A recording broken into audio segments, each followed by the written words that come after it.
I'll start off with a little story. It's a little anecdote in the old days of New Vrindavan, where this goes even back way before. I came in 73, I think this was back in 1968, 69, when we had 4 cows. And somehow at the beginning there was 4 cows. So the leader of the community at the time, Bhaktivedanta Swami, wanted to find names for the cows. And so he wrote a letter to Srila Prabhupada, thinking that this would be the best way to get the best names. So he wrote a letter saying, Prabhupada, could you give names for our 4 cows? Prabhupada wrote back, and he said, Surabi. That's all he said. So we thought, well, we got a name for 1 cow. What do we do with the other 3? So again, a letter was written to remind Prabhupada we need 4 names. And Prabhupada wrote back, Surabi 1, Surabi 2, Surabi 3, Surabi 4. So we got an idea what Prabhupada's vision was. And the vision we should also adopt. The cows are, fulfilling all desires and the basis of our success in Krishna Consciousness.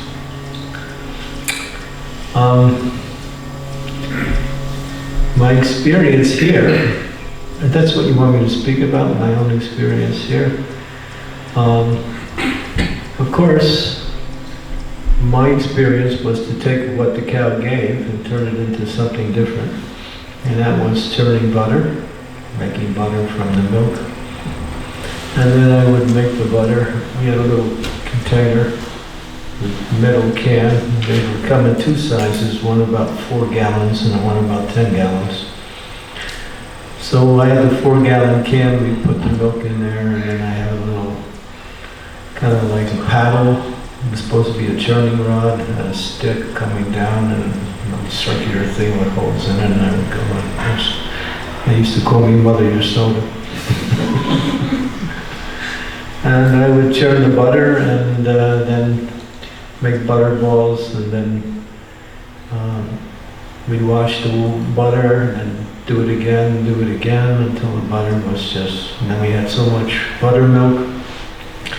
And then it was my service to distribute that butter to the different areas that were needed, mostly the kitchens, of course. So that's pretty much what my first service was here. We had Radhanath Maharaj and Devaki, Nandana, and Taru, and some of the early devotees who were here, and they would milk the cows, and I would get the results and turn it into butter. And also, we would take milk and then put it through a machine, and then we'd separate the cream from the milk, and that was prior to obviously churning the butter. And then I would distribute the milk. Devotees always got skimmed milk, and the deities got the unskimmed milk. And so that was a service that I kind of like focused on. I did that practically all day, we used to milk twice a day.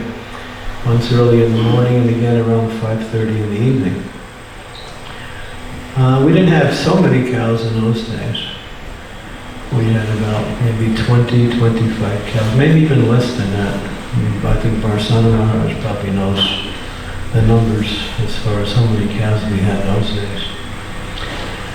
But that was pretty much my experience. But one thing that made the community really, when we say somewhat cohesive, of course, the basic lifestyle, we had very little. But we made the cows part of our community. It was a very intricate part of our life. And you just walk right out the door, and a few steps later, you were at the barn. And it was a policy every day, right after the Bhagavatam class, just before Prasadam, all the devotees would go out and see the cows. And the devotees would sometimes bring food for the cows. We'd just take some time, play with the cows, pet the cows, just be with the cows. And that brought a kind of a sweetness to the whole culture of Krishna consciousness. And we felt the cows were not only just part of the community, but the main part of the community. It was a mood, it was a nice mood that was created by our interaction with the cows. And then as our community developed, and we had the vision. Vision was Prabhupada wanted cow protection, he wanted agriculture, he wanted development of the land. And so we were using horses and bullocks. The bulls were being used for plowing the fields, and agriculture was starting to develop. And things were moving in that direction, simple living. Of course, because we weren't fully self-sufficient, we did spend some time and money reaching out to the secular society for some food. But our whole vision was to reduce that and ultimately eliminate that. But something happened as time went on. You can't say it was bad. It wasn't bad or negative in any sense, but it did something to our vision and the direction the community was going.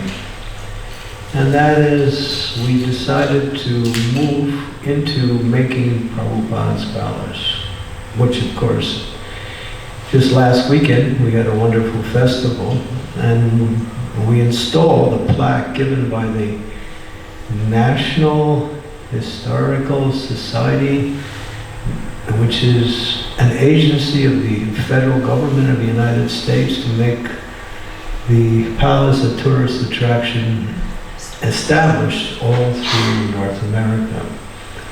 So that was a landmark, when we say, success for our development of the palace. And obviously that'll bring more and more people here. And that's what was happening. After the palace was built in 1979, all of a sudden, everything moved in that direction.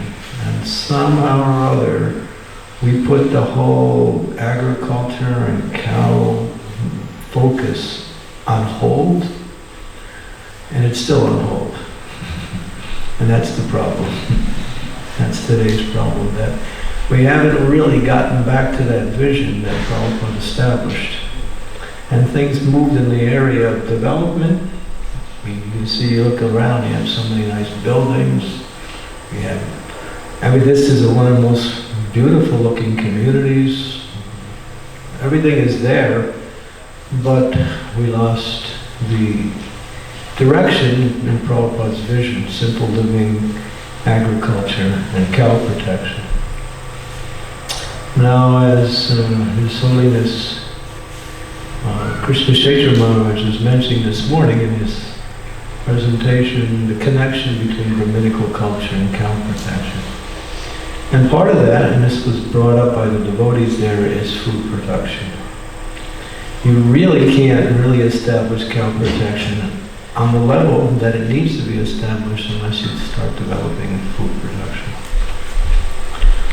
There are two kinds of cows. I don't want to sound facetious, but there is a male cow and a female cow. Sometimes we don't know that.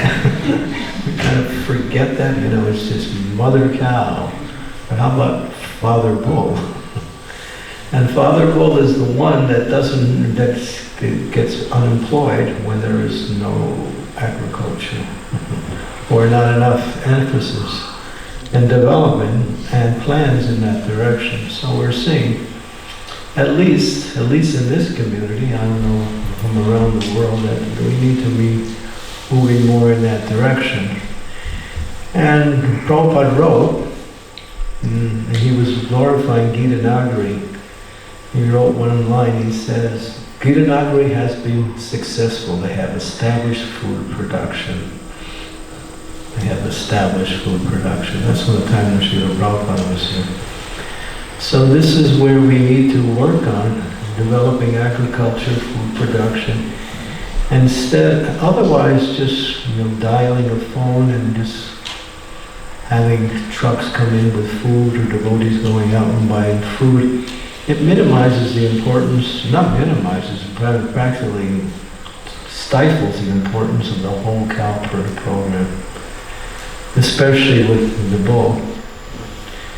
And now, of course, the community's gotten bigger, we have a bigger Goshala, but the Goshala is so far away from the devotees. It's way down the hill. It's practically, it's the best thing, but for the spiritual ambulance and the community movements, we're so far removed. We have this little, but how many devotees go out there every day to see the cows? We're too busy. Got too many things to do.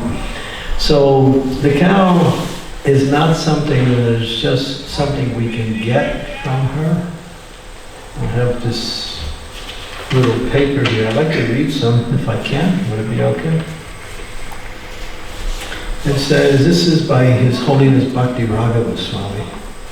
And for those of you who know, he's been focusing on agrarian development, cow protection, agriculture, self-sufficient, Varnashram, ever since he began in Krishna Consciousness. He says very clearly that Prabhupada wanted every temple and project to establish a Varnashram college, teach devotees to train in Varnashram Dharma.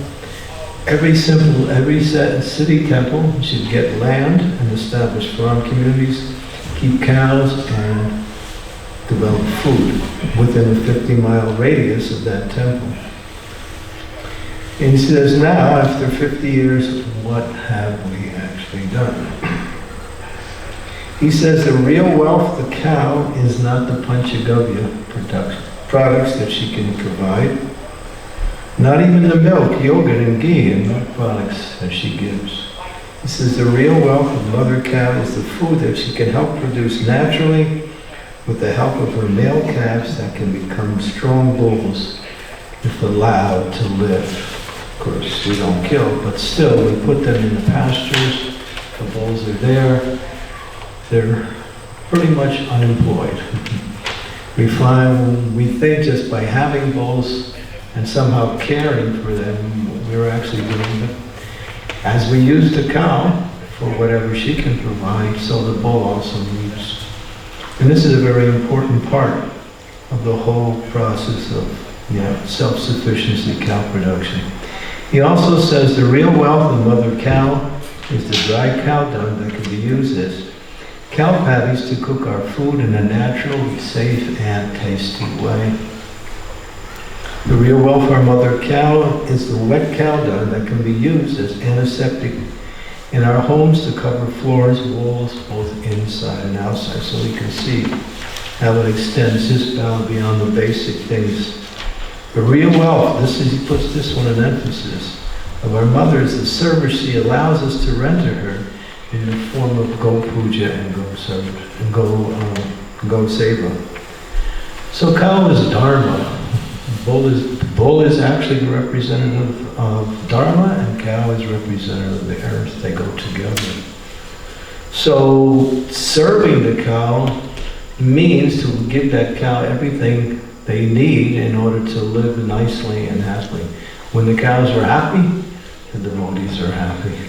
Prabhupada says if the cows are not happy, the devotees are not happy. So I'm not giving solutions, I'm just presenting ideas here.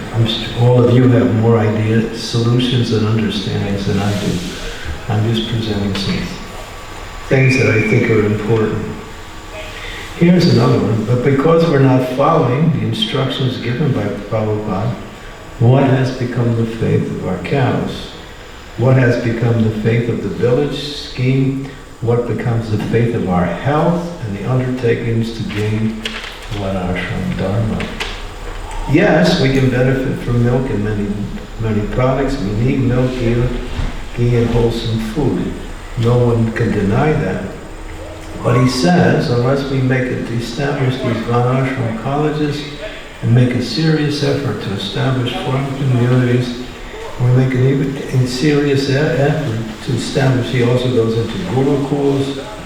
He says, simply by growing our simply by growing our own natural ahimsa food, we more easily get good health and don't need to depend on Panchagavya products. Interesting.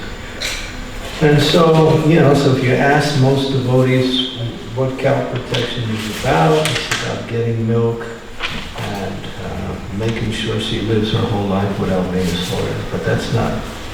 And one of the problems, I think maybe all of you know that, is that we put a lot of our cow programs in the hands of people from the outside. I don't know, I was thinking, should I bring this up or not, but maybe I should. I was in Mayapur last year, and I saw something that just caused me to become so angry and so upset. The cows were not only being not cared for, they were dying of disease. And some of the people who are taking care of the cows are people from the outside that we've hired because we don't have time or manpower or can't get people to take care of our cows.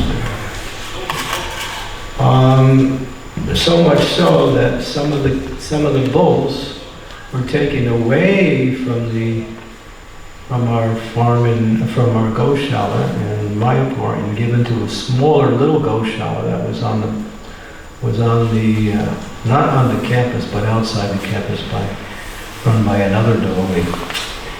So we take advice a lot of times from people on the outside on how to do things, but they don't have the same vision.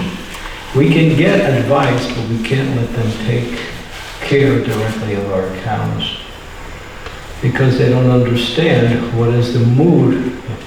They think keeping cows means just to somehow or other get something from God. That's not the whole idea. That's not even the idea.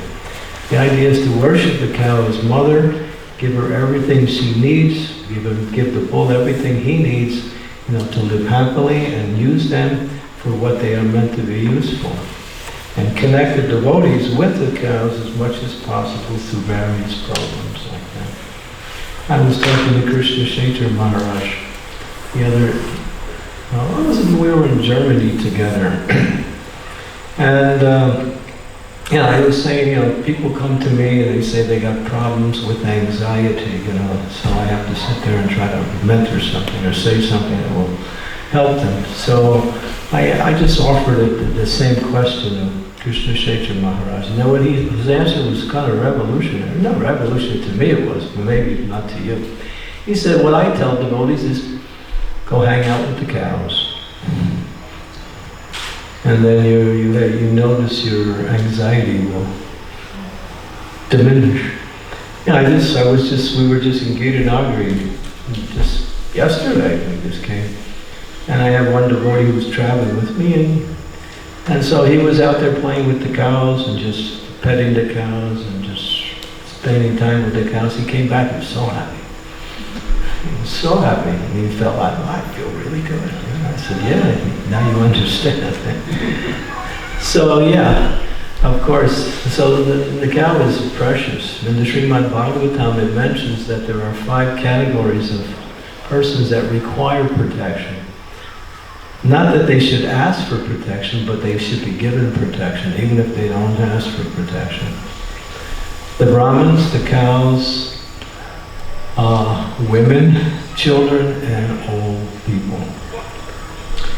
And then Prabhupada goes into that and narrows it down. He says, out of the 5, 2 are most important, the Brahmins and the cows. So he gives a little, step up from the rest. And then he says, out of the 2, the cow is the most important, even over the Brahmins. Pretty interesting. So here we are. And of course this conference is needed, but we, as I think Krishna Consciousness Maharaj mentioned, that we should follow what the program with Ajita has mentioned. We got to get some results and tell the rest of the society, and even in the own areas, implement programs to bring this about, because this is the need of the time. It's the need of the time, both from looking at the political and social and economic situation in the world and the pretty poor state of our temples and society, and how we're pretty much in need of a more simplified lifestyle and more dependence on what we say, the culture of more Brahminical culture, in the sense that we need to somehow or other see how to include the farms as a major part of our whole development. And Prabhupada wanted that. And Prabhupada doesn't want it just because he wants it. He knows that this is the success of our development of Krishna consciousness.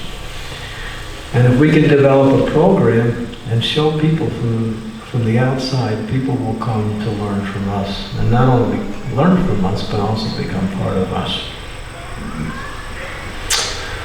Okay, so thank you. I don't have a lot more to say, but I really appreciate being here, and I hope to learn a lot more. Thank you.